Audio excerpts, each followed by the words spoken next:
समाजाचे, सर्व धर्माचे सगळे माझे कार्यकर्ते आले होते आणि उद्या सुद्धा जे आहे जेजुरकर लॉन्स मध्ये जे आहे राज्यातले सगळे काही पुढारी आणि काही कार्यकर्ते येणार आहेत.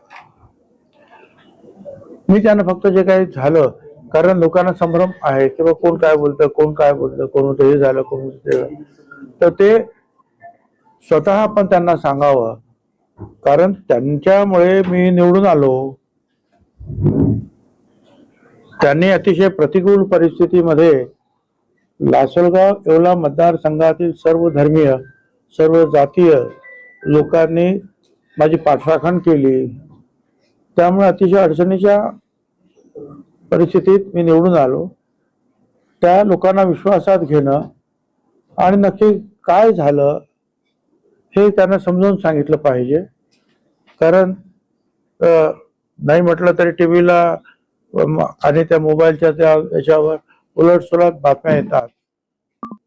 तर नक्की माझ्या कार्यकर्त्यांना समजलं पाहिजे की काय झालं. तर मी तो सगळा इतिहास जो आहे सांगितलं की पूर्वी काय झालं, आता काय झालं, मागच्या 4-6 महिन्यात काय झालं, मागच्या 8-10 दिवसात काय झालं, हे सगळं त्यांना सांगितलं. आणि त्यांनी मला सांगितलं साहेब की तुम्ही जो निर्णय घ्याल त्या निर्णयाच्या पाठीमागे आम्ही सगळे खंबीरपणे उभे राहणार आहोत आणि तुमच्या बरोबर आम्ही निश्चितपणे राहणार. निर्णय हा तुमचा राहील. त्यांनी विनंती एकच केली की कृपा करून आमचा मतदारसंघ वाऱ्यावर सोडू नका.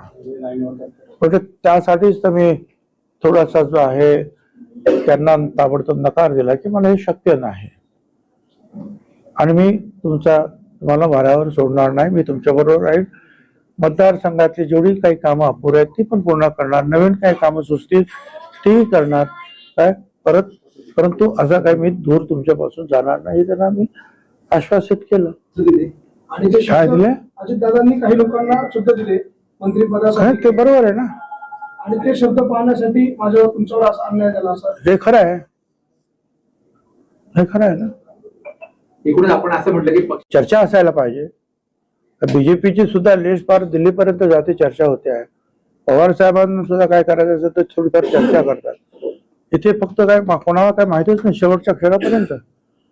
फक्त अजित पवार, प्रफुल्ल पटेल आणि तटकरे हे तिघेच. म्हणजे चर्चेमध्ये किंवा ज्याला डिसिजन मेकिंग म्हणतो त्याच्यामध्ये आमचा सहभाग शून्य. कोणाला तिकीट द्यायचं आमदाराचं आम्हाला माहित नाही. खासदारांनी तिकीट कोणाला द्यायची चर्चा नाही. मंत्री कोणाला करायचं आम्हाला माहित नाही. खाती आम्हाला काही माहिती नाही. आम्हाला फक्त तिघांना सगळं माहिती आहे. आमचं म्हणणं असं आहे की आम्ही इथे आलो तर आमची सिनियरिटी ठेवूनच आलो ना. याच्यापूर्वी शिवसेनेत असेल, काँग्रेसमध्ये असेल किंवा राष्ट्रवादी काँग्रेसमध्ये, अशा प्रकारे आम्हाला विश्वासात घेतलं जायचं, सांगितलं जायचं, समजून सांगायचं हे असं करतो, याला आम्ही सांगायचं हे बरोबर नाही. ठीक आहे, आमची सूचना कदाचित ते नाकारत असतील, पण विश्वासात घेऊन चर्चा तर होत होती. इथे काही चर्चा वगैरे काही नाही. आग्रही होते. खरं आहे. मला स्वतः जे आहे यांनी सुद्धा सांगितलं, कोणी बावनकुळे जे अध्यक्ष आहेत, प्रांताध्यक्ष बीजेपी, शेवटपर्यंत जे आहे फडणवीस साहेब तुमच्या नावाचा आग्रह धरून होता की त्यांना तुम्ही गाळू नका, त्यांचं नाव घ्या. शेवटपर्यंत त्यांनी पूर्ण टाकलं. ठीक आहे, नाही तर पक्षात सांगितलं की यांचं घेऊ नका, आणि आपलं घेण्याचं सांगताना सुद्धा नाव वगळण्यात आलं. काय कारण असू शकतं? मला नाही माहिती, त्यांना विचारा. दादाचा वादा अडचणीचा ठरलाय आपल्याला.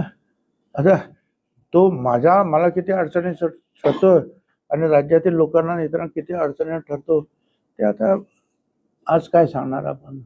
आजपर्यंत आपण शरद पवारांबरोबर होता, कधीही आतापर्यंत असं वगळलं नाही, परंतु आता ही सुरुवात राज्यसभेला झाली, आता देखील झाली. काय सांगायला?